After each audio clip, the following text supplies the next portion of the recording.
አረብ ሀገር የሚኖር ሰው ሲኖር ምርገረሙ በጣም ይሄን ሙቀት ችላችሁ እንዴት እንደኖራችሁ በስመ አብ ወልድ መንፈስ እንኳን አየህልን እንኳን በጣም ኧረ እኛ ግን ኢትዮጵያ እየኖርን በዛ አየር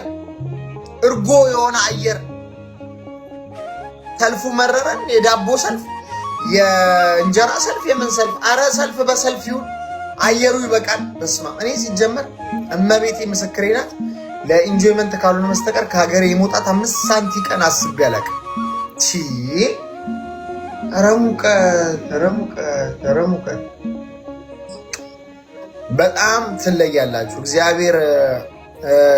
ይሄ የቆይታችሁን ጊዜ ያሳጥረውና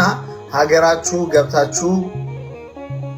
ንብረታችሁና ነገራችሁን ሸክፋችሁ ሀገራችሁን ትገቡ ያርጋችሁ በእውነት እንጂ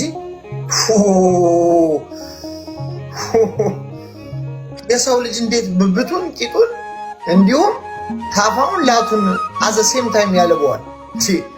በጣም እኮ ኢትዮጵያ አላባችሁ ከተባለ ብብታችሁ እሱ ረጋ ያለ አላላ እኔ ብብቴንም ቂጤንም ላቴንም ባቴንም ባንዴ ነው ያላበኝ አዘሴም በቃ ውጥት እንዳልኩ በቃ እንዴ እንዳያቃጥልሽ እያልሽ ነው የምትሄጂው በእውነት አረብ ሀገር ያላችሁ